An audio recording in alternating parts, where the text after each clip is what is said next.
What's up, everybody, and welcome to a Tuesday edition of Morning Cuppa Hockey presented by Bet365. Whatever your bet is, it's never ordinary at Bet365. And we are also presented by Parasso, the most complete choice for shaving and beard care.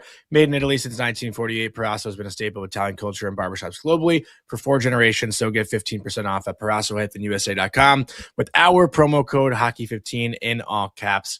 Hockey15. That is Colby Cohen. I'm Johnny Lazarus. We've got 2 guests today, Andrew Raycroft coming on and Andy Strickland. We'll get into the Boston Bruins. We'll get into the St. Louis Blues, and hopefully we'll leave J-Rock crying at the end of the show.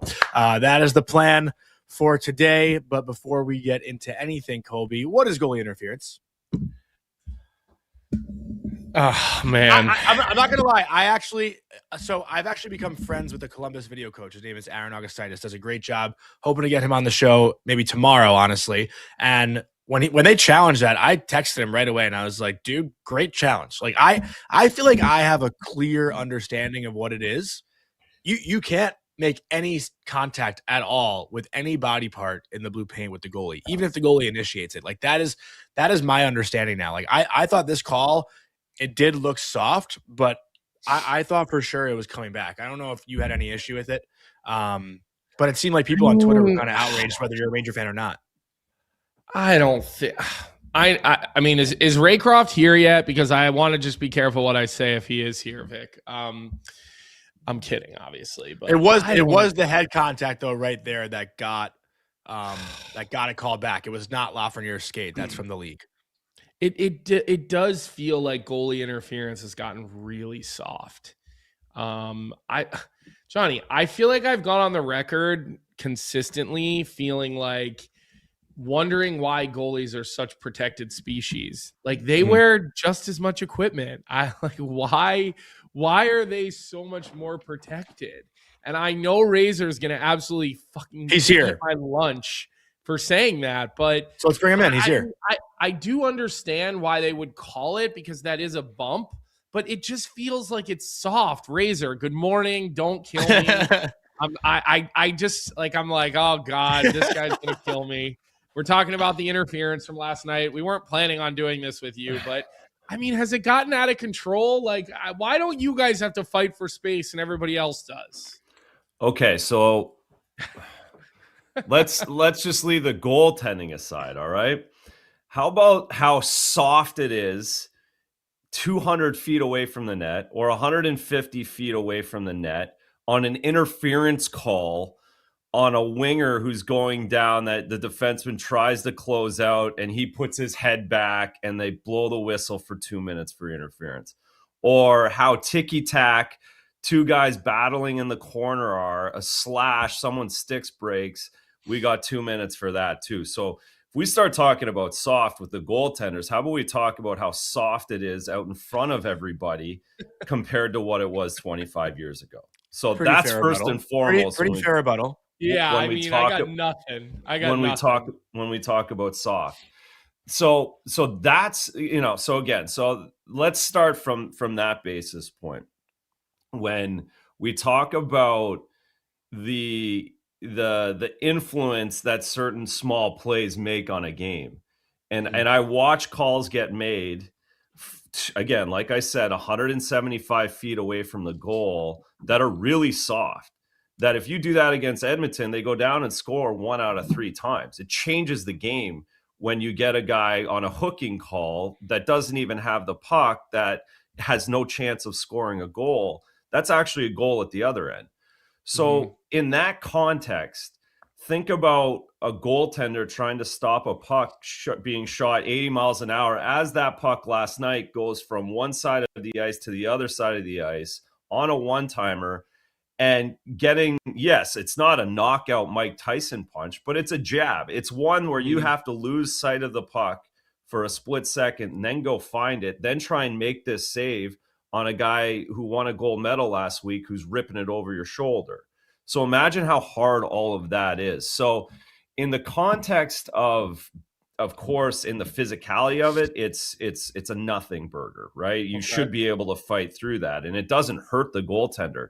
But in the context of how it affects the game and how it affects that play, it's actually quite extreme when you think about all of the things that happened 200 feet away to cause a goal. Yeah, honestly, I don't think you could have said it better. Yeah, there's really not don't. much. There's not much I can argue with. So that's well said. And listen, the other thing that really needs to be, like, I think, communicated, because so often I get it, right? Because I'm the goalie and I'm the guy. Goalies want goals too. We don't win games if the other team, if we can't score on the other goalie. Like, we just want it somewhat fair. And and again, we want people to understand that there is differences. Like, there's sometimes guys get bumped, and I'm like, that's not your ice, that's the player's ice. Or, like, there's definitely a ton of times where I think that it shouldn't be goalie interference, that it should get played on. I just think it, and then there's just some that are nuanced, like last night, where people see just a little bump by Lafreniere and they're like, oh, he's so soft. Well, getting punched in the head while there's a one-timer being played in front of you is really hard to, like, make the save. Colby, we have a very passionate comment in our chat that I kind of want to read. Like, C. Kramer 76 said, "I'm sorry, but what the F is Raycroft talking about? Players lay out and block the same shots with no mask and far less pads. What the F is this gaslighting?" That's totally different from what we're talking about. So, like, I think the goaltender's job is to literally be able to play their position in their protected area. And to me, it seems clear now, whenever someone goes into their protected area and interferes with their ability to play their position, it's getting called back every time. Well, and the other thing too, the league's done really well. I think they've done an unbelievable job this season with the goalie interference, in that you're seeing a lot of calls, or not a lot of challenges. We're not getting a lot of challenges. We got one last night, but we're not getting too many of them, in that it's getting close to whatever's being called on the ice has to be really, really egregious, and something has to be really missed. I think the referee last night probably missed the hit to the head. Because if he had saw it, he would have waved that off. So I think the refs are doing a much better job. I think the league doesn't want challenges, because if there isn't like, that's the thing. If it isn't challenged, we don't talk about it. We don't talk about the goalie interference one way or the other unless it gets challenged. I think the leagues realize that, and I think they're doing a good job allowing the guys on the ice to make the call. And I think the coaches are getting much more nervous about calling a challenge on goalie interference, because they don't want the 2 minutes afterwards. And look, one thing I can very much respect without fully understanding, I can respect how good guys can shoot these days, Razor, and how quick things are happening out on the ice. So I guess my question for you is when you're tracking a puck, we always talk about, like, how's the goalie tracking shots or tracking the play as it's going east-west. Like, I feel like that's sort of it's a buzzword for probably people like me who don't know anything about goaltending, because I didn't play goalie ever, other than, getting stuffed in net as a young kid with my older brothers, as the younger brother at one point.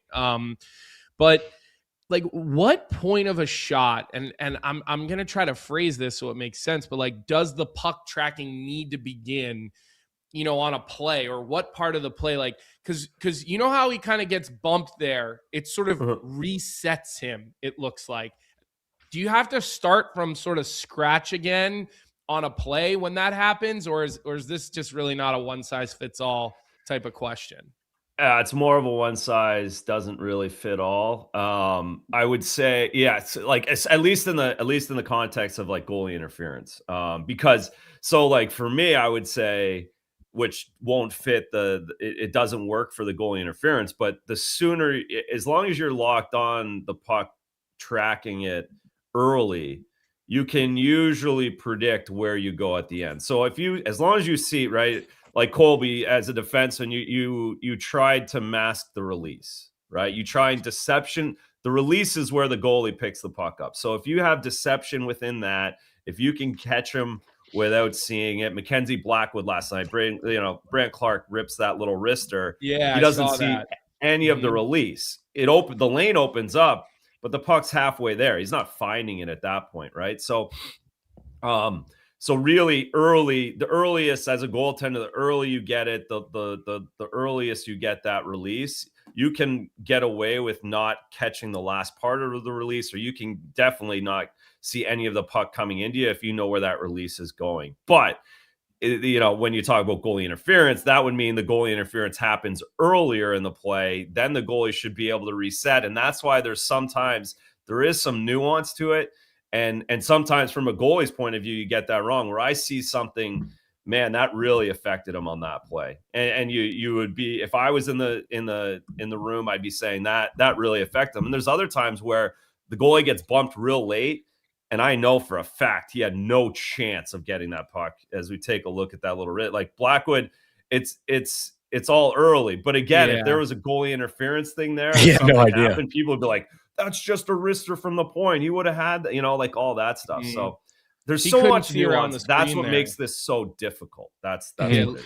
Look like, but to me, on the screen, to me, guys, it does seem to, like, I think the fans' complaint, right? Like all the complaints you see on Twitter and what you hear on shows is, I don't know what goalie interference is. It's so confusing. There's so many different examples and kinds.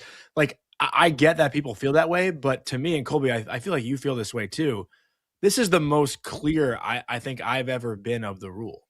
Like, I feel like 75% of the time now, I know what's coming back and what's not, where like 2 years ago, I probably would have had no idea. And I think that's all we want as fans, right? It's to kind of know what the call is going to be. And to this point, the reason why Columbus challenged it, and credit to their video coach, Aaron, was because the Rangers had a very similar call on Saturday where Shesterkin tried to push off and his foot hit the foot of Mantha in the blue paint. So he technically was impeded on the push off. And that's why Columbus challenged it last night. It wasn't even because of the head. It was because of the foot of Lafreniere in the blue paint that Merzlikins couldn't push off.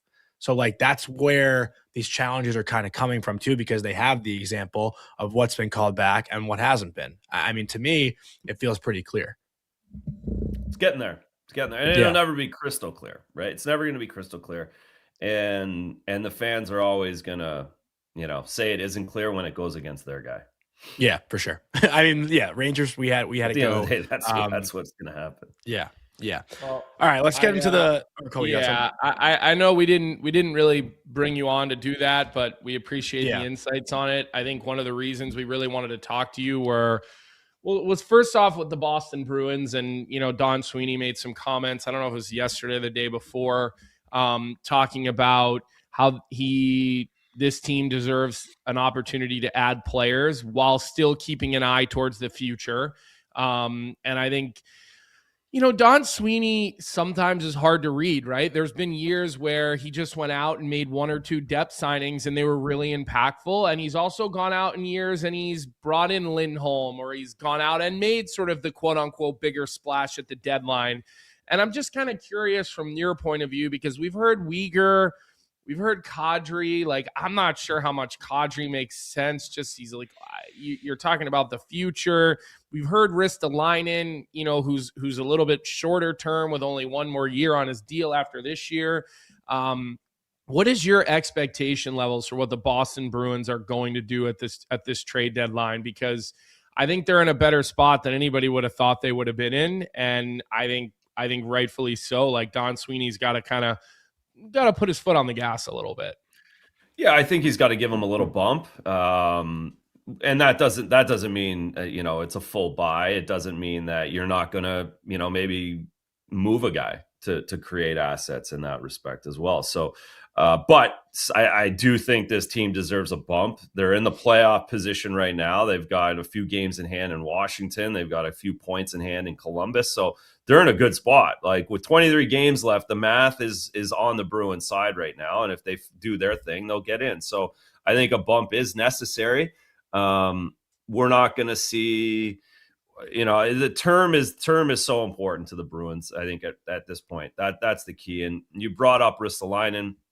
That makes sense. There's one more year on his deal at next year. So he's here. You get him in. You maybe it's very similar to Lindholm. Lindholm was an unrestricted guy, but they knew they were going to sign him.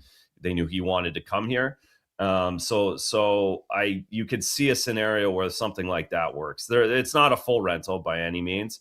And then they have to make a couple decisions on their UFA guys in Peak and Arvidsson. Are they at the point where you're okay with losing those guys for nothing at the end of the season, and they've done enough to help your team, and it's worth getting in the playoffs and not having a deal signed, you can also sign those guys at the end of the season, as we've seen a million times as well. So I guess it's a long way of saying I'm not quite sure what they do. I do hesitate to say that he's not going to do a lot, because I kind of thought that last year. I kind of thought that the year before and the year before that. Like he's done a lot of work at these trade deadlines. A lot of stuff has come onto the Bruins' plate, and it does feel like there's room. But the other problem too, right, guys, as with this conversation is we haven't really seen much happen in the league. Like Panarin got done, but that was going to get done either way, no matter what. We all knew it. Nothing has happened where you can say, okay, now the market's set. And that makes it more difficult to really understand what's going to happen here in the next few days until the dominoes start falling. Do you also take into consideration James Hagens joining at the end of the BC season? Like, it seems like that's kind of where things are headed with him, right? Like I was still wondering if he'd maybe do the third year, but it seems like it's not going to happen. Like everything I'm hearing. Yeah, I'm curious. I've been fascinated with this the whole year. The Bruins haven't had this player basically ever. You know, the last one was Charlie McAvoy, but that was still a time where these kids weren't just coming out and expecting to play 7 games. Yeah. Talk about being soft, right? The good old days of actually coming out of college and not just getting a game because you're a high draft pick and actually earning it are long gone. So I don't know how they're going to work this, because it's just not in the Bruins' DNA. I think it would have been easy if they were 20 points out of the playoffs right now. Of course, he's coming up. Right now, they're cooking. They're talking about winning every game. Every game's important. And how does that affect the room as a coach? Of course, the general manager and the organization's on one side, but how does it affect the room when you're just dropping this guy in? And what does that look like? And how far does BC go? Or do they get in the tournament? They don't get in the tournament, right? If they don't get in the tournament, now you're talking like 4 weeks of the NHL schedule where you're dropping this guy in. How does that look? Do you move him up and down? I was just going to say, didn't Charlie play a couple games in Providence then come? He was only in Providence. Like, that's what I'm saying. Like, it wasn't even really Charlie. Charlie was in Providence, and he had to play in the playoffs because of injury. Someone got hurt, right? Regular season games. And then he was unbelievable. And then he was just great right away. And he was awesome. Like, okay, we're all set here. Yeah, correct. So they put him with Chara. They put him with Chara for the first game, I think, right? Yeah, but let me tell you something. As much as you would think that's like a security blanket, Johnny, I spent a couple of preseason games with Zdeno Chara. Not easy. Very demanding guy to play with. Like, not exactly this. Is he a good mentor? Absolutely. But is he an easy guy to just get thrown in with? Oh, hell no. Okay. One of my favorite stories is Charlie. Like, he was on the ice. I don't remember which game in that series it was, but he was on the ice for that crazy Erik Karlsson saucer pass, and then Mike Hoffman did like the Forsberg on the breakaway. Like, that was his like introduction to the NHL and the playoffs. It was like the sickest saucer pass ever. Mike Grinnell, good friend of the show, obviously, he's in our chat saying, hearing Dean Pott wants to play in Boston this season, obviously referring to Dean Letourneau. Colby, you have more on that, I guess. I think I think he would do himself a lot of favors to stay one more year and be the guy.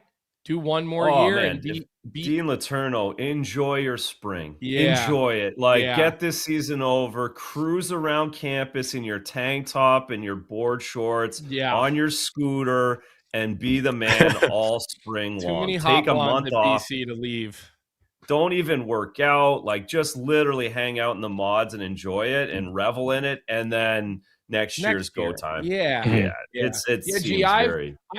heard the opposite. Just to volley back with you. I mean, I think, are you debunking the rumor boys? I listen. I have a rule, and you never get into a spat with Barstool. But I'll volley back. It's a light volley. And I would say, I think he's being advised to stay put, is what I believe I have heard. And I think, listen, this year it's been a little bit different for him. Obviously, he's been, in my opinion, BC's best player. But I want to see him sort of take that number one spot next year. Like, he's kind of shared it with Hagens this year. And I think, like, let's see you be the man. And, Ryan Green did that at BU. He let Celebrini leaves. He's the man. then he gets himself to go right to the National Hockey League rather than spending a year in Rockford. Good really comparison. Worked out for Ryan Green. I know and he did 3 too, right? Player. Did 3 years. I know they're not the same player, but not drafted that far apart. Dean's the end of the first round. Ryan Green was like early, mid second round. It's not that many picks of a difference. I mean, you've watched them this year, Razor. Yeah, Dean rushed last. Why would you rush again? He learned his. Hopefully, he learned the lesson that he rushed last season, and why put yourself through that again? Again, enjoy it and be the guy next year, like you said. There's tons of National Hockey League games ahead for that guy, and again, I don't like that. If you're telling me Hagens and Letourneau, how the hell are you going to put both of those guys in the NHL lineup? It's impossible. Yeah. It's impossible from the Bruins. So Letourneau is going to go pro to go play in Providence. That makes zero sense at all. So I don't think there's room for that. The Hagens thing, just to put a bow on it, I'm very curious. I just don't have a feel for exactly how they mix him in, and is it 2 games NHL, 4 games pro? Like, I think the timing of it also makes a difference too. But it'll be interesting. I'm really intrigued by that. Well, and is he ready for the NHL? I mean, that's what I mean. Like, that's another part of the conversation, and I let alone the playoffs. You look at Leonard last year, right? Like, if there was anybody prepared to go to the NHL and play in the playoffs, it was Ryan Leonard last year. Yeah. Like, he did a lot more than what James Hagen's done this year in comparison, and Ryan Leonard couldn't score at the National Hockey League level. He got 1 empty netter in that whole run. He was effective and he was physical, but obviously that's not in James Hagen's game the same way. So that I think just having that reference point of last season and Ryan Leonard, that also adds to the question of, is he ready? Yeah, and Neil Simmons in our chat mentioned Andre Gasso, like another great prospect that Boston has. I mean, they're loaded with prospects, and Razor, that's kind of like what I wanted to ask you too. I mean, I feel like a year ago we were talking about how the Bruins are in this horrible position, right? Like they're stuck with no future and nothing current. But all of a sudden, I mean, they have plenty of guys locked up for the long term, like McAvoy, Pasternak, Swayman, Geeky, Lindholm, like, you know, the list goes on and on with their core players. And it feels like now, all of a sudden, out of nowhere, they have a ton of great prospects and a ton of draft picks. Like, I don't know how we got from like, what the hell is Boston doing to, wow, what a great position they're in.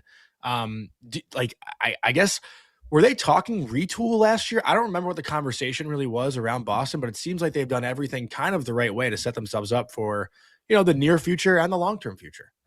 Yeah, it all worked. They did a great job. They really did do an unbelievable job on the fly. I think it helped. It hurt a lot at the time a year ago, but it helped having McAvoy and Lindholm out for the season at the end of the year, where they could easily make the decision, okay, we have to move on from Carlo, Coyle, Marchand. And within those 3 guys, you get a ton of assets right out of the gate. So they had those guys. Then they they basically tanked because they didn't have any players at the end of the season, basically losing 5 legit regular players in Lindholm, McAvoy, Coyle, Carlo, and Brad Marchand. You go right to the bottom. You get a top 5 pick, top 6 or top 8 pick. You get Hagens, you get Zellers in the deal, you get more in the second round, and all of a sudden Dean Letourneau hits again. So it happened fast for them. I think it worked out. The timing was really good, and Don did an unbelievable job of lining everybody up. And now they're in a spot where maybe they can give up a first round or definitely a second round pick for a National Hockey League player at this time of year. Yeah.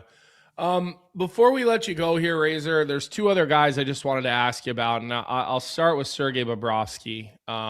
There's been some rumors out there about, they're not just rumors. His contract is up, so it's all fair conversation to have. And Kevin Weeks who usually has his finger on the pulse of Goalie Nation, has put out some tweets about keep an eye on him. And, on our show, we've kind of figured that he would sign some sort of team-friendly 2-year extension. Like, why would you uproot your life at this stage? You've got 3 runs to the Stanley Cup or whatever. His numbers are down this year. He's got a 380 and an 867, but I still would feel pretty good about Sergei Bobrovsky being my goaltender in a playoff series, so I don't really care about his regular season numbers.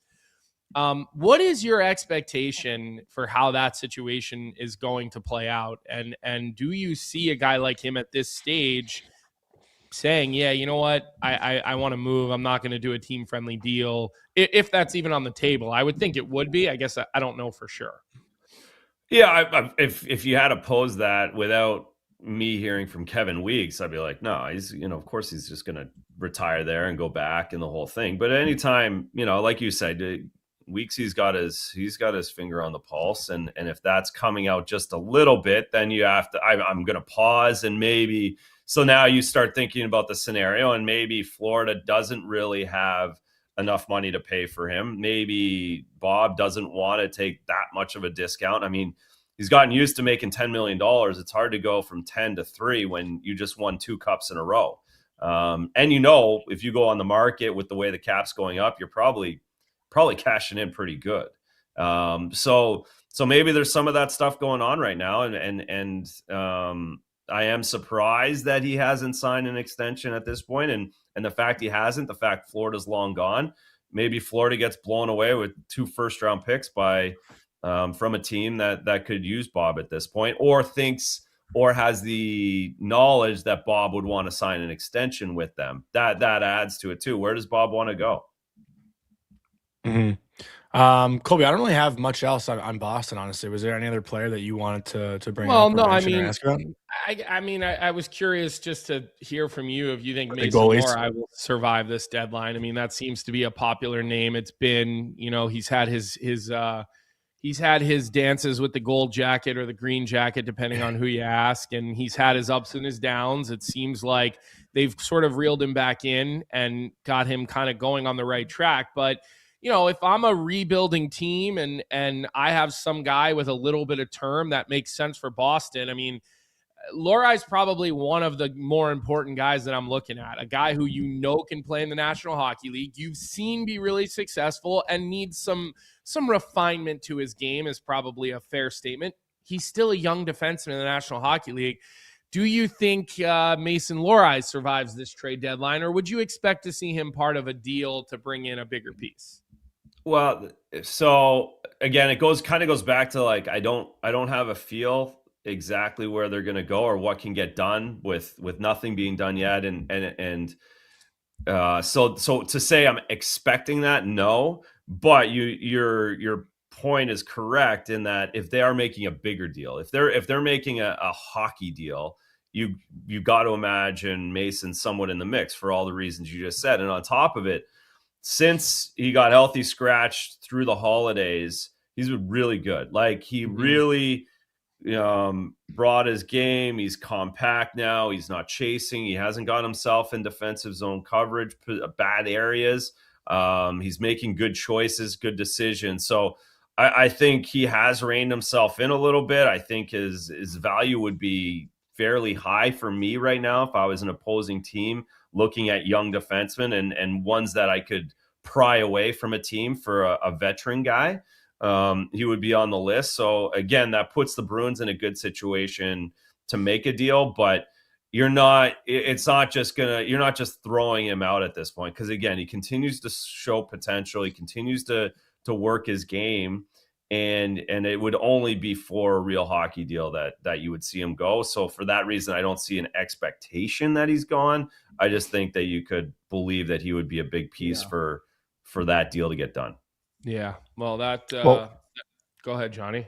No, we'll ask Andy Strickland. Like, I know the Bruins are like looking for a right-handed D, right? That seems to be the target they're after. And I don't know. Is Colton Parayko's name out there with every name that's coming out of St. Louis? Like, we'll have to ask Andy Strickland about it. I mean, I would say that'd be a Don Sweeney type of guy. Yeah, Colton Parayko. Yeah. I mean, I'm not saying that would ever be feasible, but knowing Sweeney and looking at his history, that would seem like a guy he'd be pretty happy to welcome to the Boston Bruins, as I think most teams in the NHL will. Colton Parayko's a hell of a player. I mean, let's not kid ourselves. So, Razor, before we let you go, I know I'll see you here in the next couple of Sundays. We're actually getting some emails about it as we speak. Yeah. Is there a big game for Mason, not Lohrei, but Mason Raycroft this weekend, potentially, like a championship game coming?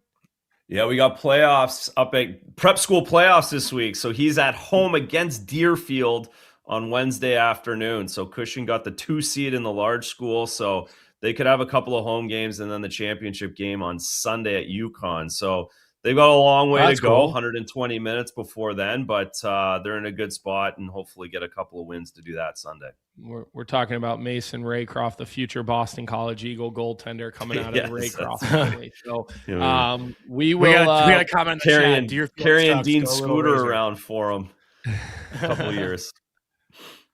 What's the comment, Johnny? Oiler fan 2 said Deerfield sucks. Go Little Razor. So we got there you go. Our chat. Like Thanks. We got the support of our chat. All right, thank you, Razor. We appreciate your time this morning, seriously, and best of luck to Mason. So have a great weekend. Guys. See you, Razor. Yeah. Awesome stuff, Colby. Just a quick word from our sponsor, Out West. We do got Andy Strickland here waiting. We'll get into the St. Louis Blues. But with Out West, we got to talk about the Sakara Performance Hoodie, which I'm wearing right now. It's one of those pieces you put on once and immediately don't want to take off. Lightweight, breathable, and insanely comfortable with just the right amount of stretch. The fit is athletic without feeling tight, and it works everywhere. Early mornings, travel days, or just wearing it all day. Check out the Sakara Performance Hoodie from Out West. Every game needs an outlaw. With that, let's bring on our friend, recurring guest, Andy Strickland. Strick, how you doing this morning? You must be a busy man. Good, fellas. About to travel today. We're headed out to Seattle, San Jose, Anaheim.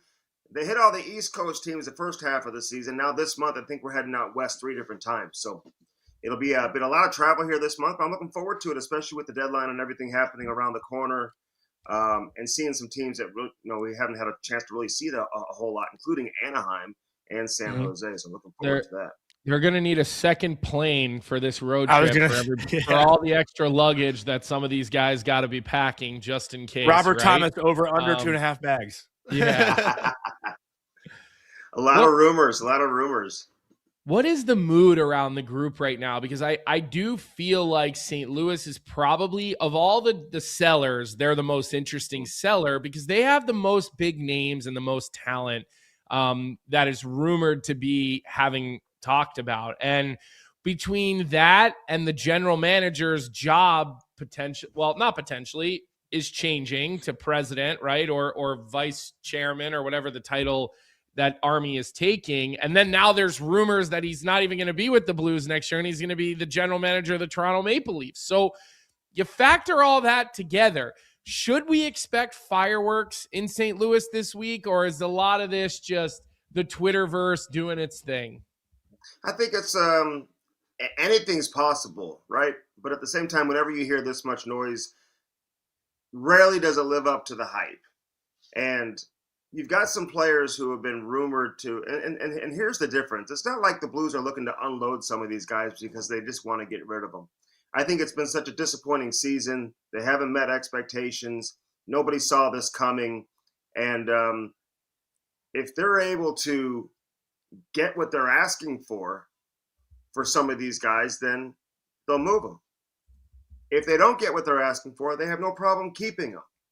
And you look at a Robert Thomas, you guys just mentioned Colton Parayko. Parayko's name's been in the rumor mill a few times down the line. Tough to replace him. I know they have Logan Mailloux, who they traded for last year, who's a right shot. They got Adam Urasek coming in probably as soon as next year, who's a right shot. But you're not replacing Colton Parayko. And it would take an awful lot to get these guys. And so I don't think there's any pressure from the organization to feel like, hey, we have to move on from Robert Thomas. We have to move on from that guy. But I think teams have called, and they've gotten the same answer from Doug Armstrong. If you want him, this is the price you're going to have to pay. And let's be honest, for the price tag that he's asking teams to pay, there are only a handful of teams who can really come up with that type of package to satisfy Doug Armstrong and the Blues. It's very difficult to be able to do that. And I say a handful. It may not even be a handful. I mean, we're talking maybe just one, maybe two, when you look at what he wants. So these trades are so complicated, much easier said than done. The Falks of the world, when maybe you can get him for a high pick, maybe attach a prospect to that for a guy who obviously has 1 year left in his contract, and maybe the organization makes that decision, hey, we're not going to move forward without Falk.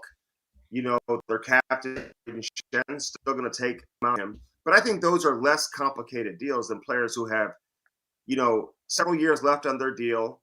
They aren't in their mid-30s. They're in the prime of their careers. Those are difficult. But if there's a GM willing to pay, Doug Armstrong would certainly have to think about it. Yeah, so I kind of wanted to get into that a little bit, and we have a comment in our chat from Jeremiah Maxwell Strick, who I really agree with. He said, nobody's getting traded, I'm convinced. A lot of talk for no reason. That's kind of what it feels like from St. Louis for years now. I feel like we've had the Binnington conversation for years. Maybe not as much the Robert Thomas conversation, but Kyrou 2 years ago, I think he was crying in the to the media, about being booed. All these things have come up year after year with the Blues. Where did this Robert Thomas and Kyrou thing even really start from? Is it just people being interested in them? I feel like it's not the Blues shopping them. No, I don't think they're shopping them. But again, this has been a year that nobody saw coming. And, at some point, I think the organization has to decide what we're going to do here. Are they going to decide to kind of strip it down? You got to be careful with doing that, though. I had a scout tell me the other day, I was talking to him at the game, and he just said that you got to be really careful. Once you strip it down, it takes a long time to get it back up. So I don't think they're looking to do that. This isn't like a situation where they're looking to go in complete rebuild mode. But for the price tag that Doug Armstrong is looking at for a few of these guys, including Robert Thomas, if he's willing to. What is that price tag? Could you give us an idea what that might be? I think it would take 3 significant pieces. I mean, either 3 high-end prospects, a player who's ready to contribute at a high level off your NHL roster now, and 2 prospects, and any combination of the 3. And I know some of these teams, you talk about Boston and some of these teams that are in the playoffs who are willing to maybe give up first-round picks. Teams aren't looking to acquire first-round picks in the 20s, late 20s, mid-20s. It just doesn't really get you anywhere. Let's be honest. With the salary cap going up the way that it is, more teams are keeping their players than ever. Everybody has money. Everybody has money. Outside of maybe a Colorado and a Dallas and a couple of those big dogs up top who have spent most of their money and obviously are ready to compete now and, to really take a run at the Stanley Cup. Everybody else has money. So teams don't have to worry about that as much anymore. They keep their players. But that's what we're looking at, guys. We're looking at, 3 significant pieces, however you want to come up with that formula. And, let me just say this. If you're looking at Utah's been rumored. I brought up Utah a few weeks ago as well, because I know they have the pieces to make it happen. But at the same time, how long did Utah have to be bad to acquire these players? And if you think they're just going to package them all together and ship them off to St. Louis for Robert Thomas, that's not going to happen. Listen, but Doug Armstrong's being smart here, okay? Because you look at Robert Thomas, he's making $8 million right now. That's his AAV. If Robert Thomas was a UFA today, oh my going God, into this summer, this guy'd be making $14 million, right? He'd get 13, 14 million. So you're trying to acquire pieces or a package that matches the player that you'd be getting in return. And again, there's no pressure, I don't think, on Doug Armstrong's behalf or the Blues' behalf, because if they don't get what they want, they don't have to trade him. They don't have to move on from him. And he's got a no trade, so he gets the final say. Strick, with Robert Thomas in particular, I look at this and I'm thinking, all right, what did Quinn Hughes fetch? And obviously Quinn Hughes is a tier above Robert Thomas, but here's where the playing field levels out with a guy like Robert Thomas. The last 2 years, he had 86 and 81 points. I know this year has been a down year for him, but you have a pretty good idea who this player is. It's not like he did this 1 year. Okay, you can see the progression in his career. He's a centerman. He's 26 years old. And after this year, you get him for 5 years at $8 million. For 80 points a year at $8 million, within 2 to 3 years, you're talking about that as one of the best contracts in the National Hockey League, or up there with that. Because again, $8 million, like you said, you get 81 points, you're getting $12 to $14 million over the next year or two. So I could see the return for a guy like Robert Thomas being every bit as big and as good as the return for Quinn Hughes, which we know was Rossi, Buyum, Ogren, and a first-round pick. You'd have to do the same thing or more to get a guy who's going to have 5 years left on his contract at pretty damn good value, Johnny. You don't agree? Why? Dude, Quinn I'm Hughes not is saying like, I'm not saying the players are the same caliber. I'm saying when you look at the age and the amount of cost certainty you have, Johnny, these are things you have to take into account. Those are 4 first-round picks. Like, all 3 guys selected in the first round plus the future pick. Like that. Yeah, like, but Rossi's a second or third liner, which is still good. I don't know what he is right now in Vancouver. I honestly have not watched a Vancouver game. Ogren is the guy who's not yet figured it out in the NHL. He's figuring it out, but so it's not like, and Bouillon is still a young, looks like he could be good, but not a sure. And he's got some. And he's got some here. Johnny, you missed a good Vancouver game last night against Dallas. Yeah, actually. I mean, you got 6-1, 6-1 final. Yeah, I mean, Strick, does what I'm saying make sense to you or no? Well, I mean, it makes. Well, first off, Robert Thomas had 81 points? How many games last year? 70 maybe. Did he even play 70 games? I don't have that. I just have it. So it's like 70 games. 70 games. 70 games, right? So yeah, I mean, it has been a little bit of a down year, and he just missed 13 games. He just came back and played his first game after missing 13 games, and obviously he had the Olympic break in there, so he would have missed far more games than that. Had a little bit of a procedure, and he makes a big difference. He came in, I think he had a goal and an assist in the game. He's a really good player. Now, I don't think they're asking for 4 pieces, but I think 3 pieces is the magic number. But at the same time, it's what is that value to that specific team? And you can look at Quinn Hughes and say, well, he's franchise altering. He's a franchise player, right? But at the same time, Robert Thomas, his value to the St. Louis Blues is similar to what Quinn Hughes' value was to the Vancouver Canucks. And you could ask for whatever you want. Again, this is a situation different than Quinn Hughes because they knew he wasn't going to stay there. How many years did he have left in his deal, right? 1 year after this year or whatever it is.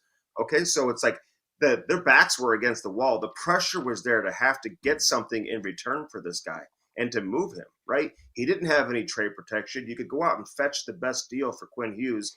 They worked with him. They found a place that he was willing to go to, and they were able to get a great return and coming back the other way. St. Louis, not quite the same situation. Their back isn't against the wall. They've got this guy locked up for the next several years. But at the same time, they can ask for whatever they want. If this is how they value Robert Thomas, at the end of the day, that's what it's going to take to get him. If you want him, you're going to have to pay the piper. Yeah. And again, like, I think that's the biggest thing, too, is they don't have to trade him. Like, they don't, No. Where Vancouver did, obviously. So that's like the big difference between those two. But, and guys, listen, whenever you struggle and you have a bad year, this is what happens. Talked about. Yeah. This is what happens. I mean, we've been going through this for years. Even the year the Blues won the Cup in 19, there were rumors about everybody being shipped out that year, and they elected not to do it. So last year, there were tons of rumors about all these guys being moved. Colton Parayko, it looked like he suffered a serious knee injury on the night before the trade deadline, and everyone thought, okay, well, here we go. They're just going to start selling everybody off. They elected not to, and they went on some crazy run and almost knocked off the President's Trophy winner in a Game 7 in the first round of the Stanley Cup playoffs. So this is not new. This is old news. And when you have a team that was expected to be in the playoffs, they have a roster that is good enough to be in the playoffs, and then you don't make the playoffs. Well, a lot of teams out there, they look and say, hey, we're going to poach players off that roster. They've got good players. But I think St. Louis needs to take a deep breath. I also look at it like this. I'm curious your guys' opinion. I talked to so many players about this year that the pace of play is down. The level of play is not as good as what we've seen in years past. Now, to our eye or whatever. Are you saying for the Blues or in the league? The league. This is what guys are telling me all over. The condensed schedule, the travel, everything that's kind of come into play has led to a level of play that isn't as high of what we've seen in recent years. Now, some people can sit there and disagree. I'm just telling you what players are telling me. That it's like, hey, the pace isn't nearly as high. The quality of play, guys are getting hurt all the time. It looks sloppier a lot of nights. It's sloppier. And I think if you're a general manager, especially this year, I think you got to take a deep breath and look at that and not make a panic move. And I'm not suggesting Doug Armstrong, who's been doing this forever, would make a panic move. And, he's in lockstep right now. He has to be with Alexander Steen, who's going to be taking over, at least given the GM title. I just think you have to look at the entire situation. It's a weird year, guys. I mean, every team is playing 15 in 30 days. 3 and 4 nights. I feel like every team the Blues play, they play the night before. I've seen a visiting team come in and have a morning skate. They never have them because they played the night before. So I think it's been a different season, and it's interesting. When you talk to real veteran players who like have a firm understanding of the game, that's what they tell you. Yeah, Columbus. I was talking to their video coach last night. He said I think they have 16 games or 17 games alone this month, which is crazy. Yeah, look at how many insane. teams that were in the playoffs last year that are out of the playoffs now. Yeah, you know what I mean. Yeah, I mean the President's Trophy winner from a year ago with the all-world goaltender. They're done. Terrible. I mean, look at the Rangers. Were the Rangers expected to be this bad? I don't think people would have said this bad, but I do think people did not expect. Look at 99 days since they won a game in a home game in regulation. Regulation. 2 regulation wins this year. And so when you say does it look slower? I mean, I'm biased because I'm watching one of the slowest teams in the league every night. So yeah. Look at the Devils. Look at the Devils. Look at a lot of these teams that are just, and some of these teams that are either flirting for a playoff spot right now or who are in the playoffs. It's either a changing of the guard or it's just a goofy season. It's one or the other. Yeah. Colby? I just wanted to finish with Jordan Binnington. And I mean, other than the fact that I hope Doug Armstrong doesn't trade Colton Parayko to the Toronto Maple Leafs and then takes that job this summer. That might come under fire. No, I'm completely kidding, obviously. But Jordan Binnington is another name that's out there. And you know, while his numbers this year reflect the team, and I know he hasn't been in his best, I've seen some games where, you know, he hasn't been in his best, but, you know, I watch him in the Olympics when it matters. And man, I still think a lot of teams would be lucky to have Jordan Binnington come playoff time because, listen, go to the gold medal game. The guy played really well in the gold medal game. I know Canada carried a lot of that game, but man, there was high danger chances, 8 for the Americans, 13 for the Canadians. Like, he came up with a lot of really good saves when that team needed it. So I think teams still see a lot of value in him, especially when you could get him and potentially get some retention. I don't know how the ownership feels that way in St. Louis or not. What is the expectations with him? Because this is another name that we literally do this every year, it seems like. And then he finds a way to go have some big moments and everybody kind of quiets down about it. Listen, I could see Doug Armstrong right now saying, wait, you want the guy who's won a Stanley Cup of 4 nations, just played in the gold medal game, and you want us to retain money? Happening. You know what I mean? Yeah. So, and they don't typically do that anyway, just like they don't hand out no move clauses here in St. Louis either. They don't typically retain money. Jordan Binnington, it's interesting. Guys, I went through the whole league. I mean, how many teams need goalies? I mean, who really needs a goalie? And the Oilers again. Okay, right? And he's got some no trade protection, from what I understand. I think it's a very safe guess to suggest that Edmonton is on that list of teams that he would not want to go to. Now, could he be convinced otherwise? I guess he could be. But I don't think that's really an option for him right now. Montreal is interesting. Montreal is interesting. You know, somebody brought up Ottawa too. Like these two, he's not going to go to Ottawa. No, I think you know, but I think he does want to win. I think honestly, the one team that he would have interest, just in terms of if you were going to pull at his heartstrings, that he would love to go play at, like, because he does love St. Louis and he does a lot of stuff in the community and whatever. I think Toronto would be the one team, but not under these circumstances. I mean, their defense certainly isn't any better than the Blues, probably worse.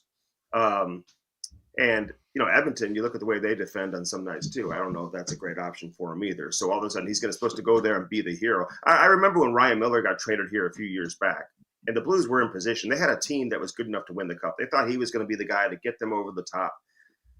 And I've talked with Ryan Miller about this a lot in the past, man. It is a difficult adjustment for a goaltender to go to a team mid-season, learning the tendencies of your defenseman and just kind of getting comfortable, new system, all of that. But also, you're going to a team, whoever gets Jordan Binnington, they think or expect him to take them to the promised land, to be able to have a deep run, get to the Stanley Cup final.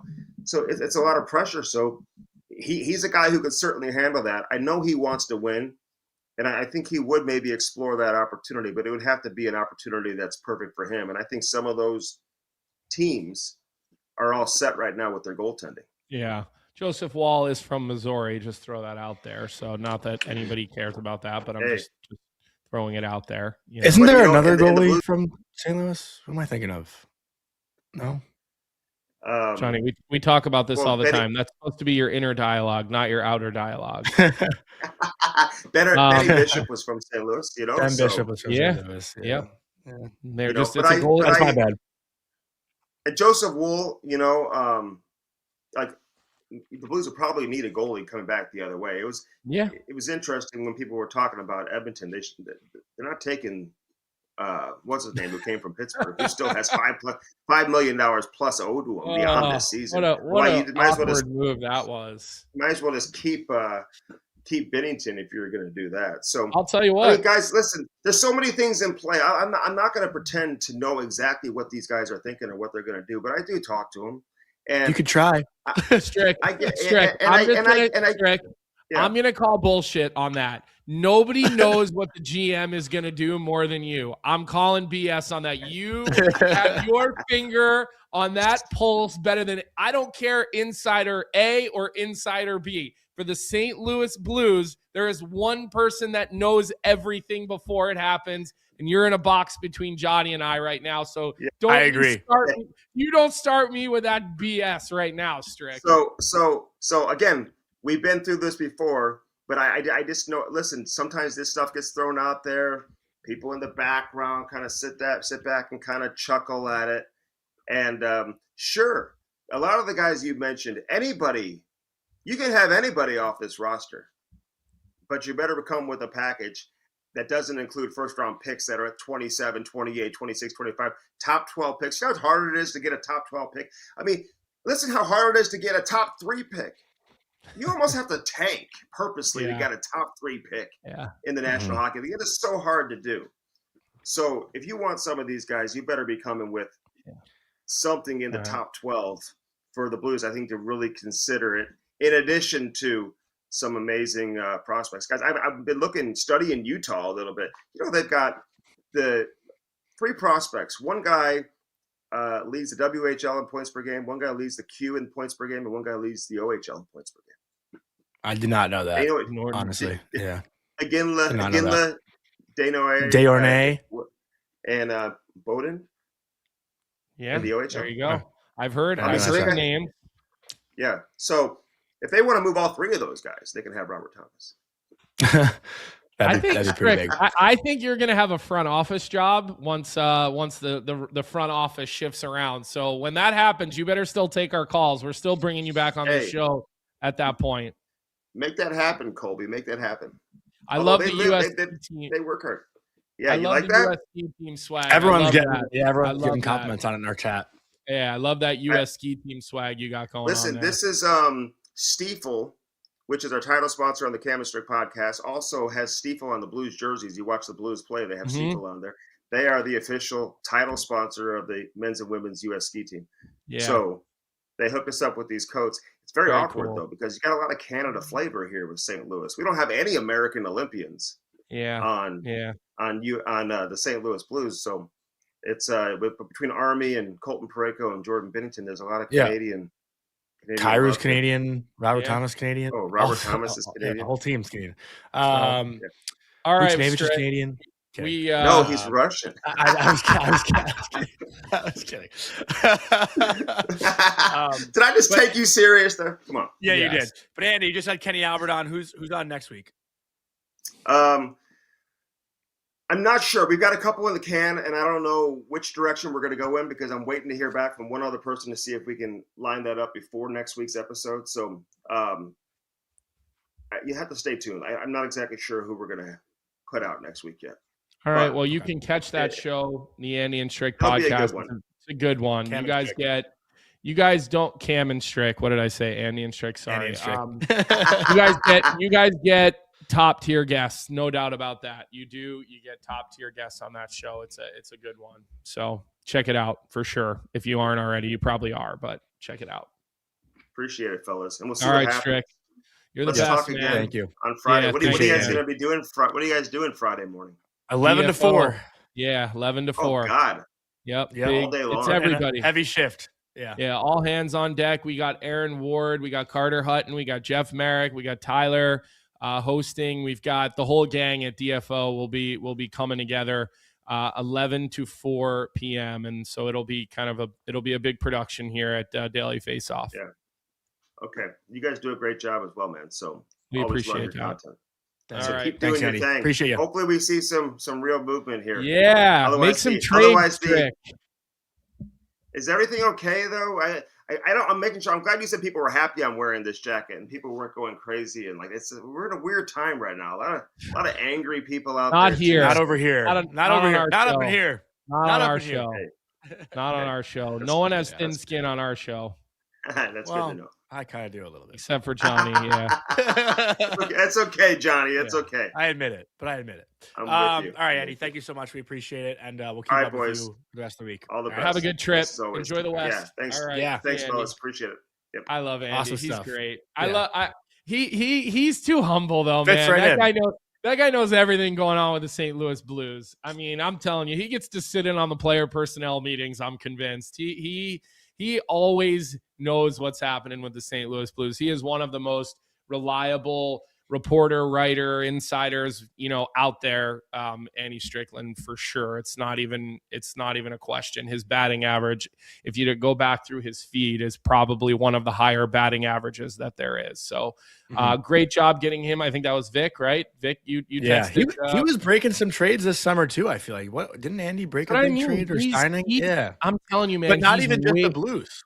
I know, because he's so plugged in, man. He's so plugged in. I've been in St. Louis. I've seen it. I've been in the building. Like he's plugged. So, All right, Johnny, what do you got for Bet365 tonight? You got another winner for us or what? Yeah, been hot, honestly. So tonight's Bet365 bet of the night. Tage fan again. We're going with you. It's a big night at the KeyBank Center. Should be a sellout crowd. It's the Sabres' first home game since Tage Thompson has returned from the Olympics. They have the cool TNT rally towels that they've put on every seat with TNT and like USA, I guess, coloring and like a gold medal around it. So should be a sick atmosphere tonight in Buffalo. They're playing the Vegas Golden Knights. Tage already said in like a press conference yesterday, he plans on bringing out Jack Eichel, and I would assume Noah Hannafin too, for like a USA celebration. Hopefully the Sabres fans can give Eichel a cheer. We obviously know how Sabres fans feel, but you can put that aside for 5 minutes.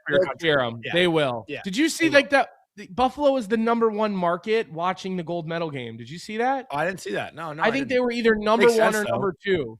Their number. Yeah, they were probably drinking through the night. I mean, they were there.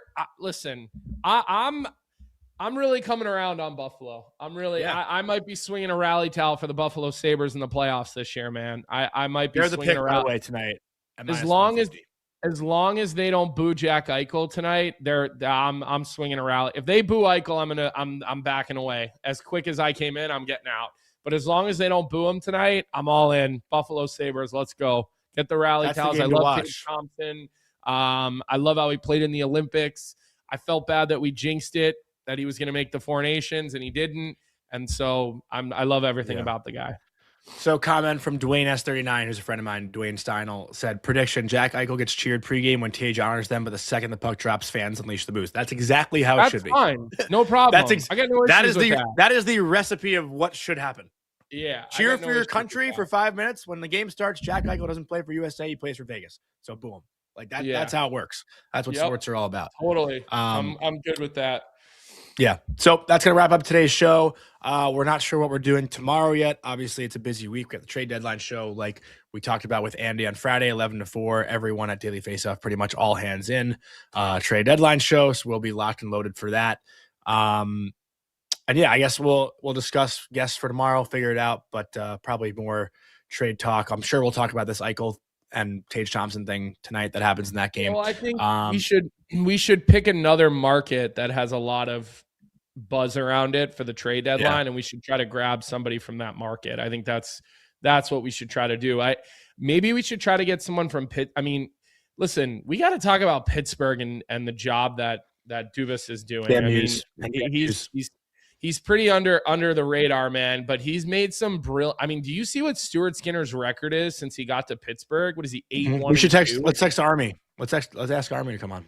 I feel like Wednesdays is hard for him though, because I think they do game notes. Yeah. But I also maybe then he's at his desk.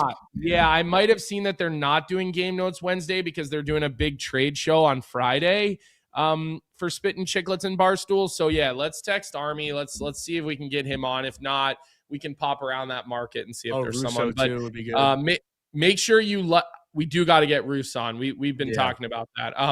Make sure, let's try to get both. Let's try to do a double tomorrow. So make sure you like this episode on your way out the door. Let's see the comments on the YouTube stream. There was a ton of those yesterday. Our numbers have been high and strong. And again, that's all you guys for coming to the show and commenting and liking. The show continues to carry throughout the day. We just hit 38,000 subscribers on our YouTube page. I remember a time when we were trying to get to 20,000, Johnny. So now we're edging up to 40,000 subscribers on our YouTube page, which is awesome. I did text Kyle Davidson yesterday just to see if I could get him on, and he said that they are what? Did you see that clip of him and Chief? Chief mentioned he saw Connor Bedard's story in Italy, and it was like that was a fake video. And Kyle Davidson's like, I'm gonna listen to Kyle on with Barstool Chiefs. I'm gonna listen to that in the car here when I head to practice today. Yeah. But I did ask him to come on. He said they're just swamped this week. And he would be happy to jump on after the trade deadline. And I was, I totally understand that. G just did text me. They're doing game notes Friday, trade show extravaganza Friday. So no. Okay, so yeah, you'll have that on Friday with the game notes boys and with the Chicklets guys, the rumor boys. So yeah, let's try to see if we can get Army. Who you went after? They're gonna have to go back at you. You went after them. No, I didn't. Letourneau. No, that was a volley back. I don't listen. I see that dumbass politician fighting with David Portnoy right now on Twitter. You're the only person I know in the world that calls him David Portnoy, by the way. It's like the funniest thing ever, whatever you say. Dave Portnoy. Sorry, what did I say? Dave Portnoy. You always call him David. You know Portnoy. why? Can I tell you why I do that? Because Dave Warsofsky is David. Like his mom would always hammer us to call him David, not Dave. Like I didn't name him David. I named him Dave. So now I call all Daves David. I don't know why. It must be the Jewish so funny. in me. Sort of more Jewish. Probably. To call him No, it might be. Yeah. Dave, Yeah, it you know is. what I mean? It is. Probably, yeah, it is. Probably the Jewish in me. But I see Portnoy getting into it with a dumbass politician, and I'm sitting here and I'm like, what a moron to be going at it with Dave Portnoy, who is like the worst person in the world to ever go at on social media. Like the number one worst person, period. Especially when you're as big of a moron as Solwell is. So again, I have my policy about you don't fight with Barstool and the Barstool Army. That's you know me. I'm willing to fight with anyone. That's I get the white flag when it comes to that. So give us a like on today's episode. Make sure you hit those audio downloads on Spotify and Apple Podcasts. Review the show. Those are always very helpful. I've been asking, and to be honest, you guys have been ignoring me with that, which I don't appreciate. So if you're one of our loyalists, go give us a review on Spotify or Apple Podcasts, please. With that, we will see you in about 23 hours, and we will see everybody at 9 a.m. tomorrow. Have a good day, everyone. What's up, everybody? Thanks for tuning in to Morning Cuppa Hockey here on the Daily Faceoff YouTube channel. If you enjoyed the show, make sure to hit that like button, subscribe, and turn on notifications so you never miss an episode. And don't forget, we've got more great hockey content every day. You can catch DFO live at noon and stick around for the Sheet with Jeff Marek at 1 p.m. right here on Daily Faceoff. Until then, keep your coffee hot and your takes hotter.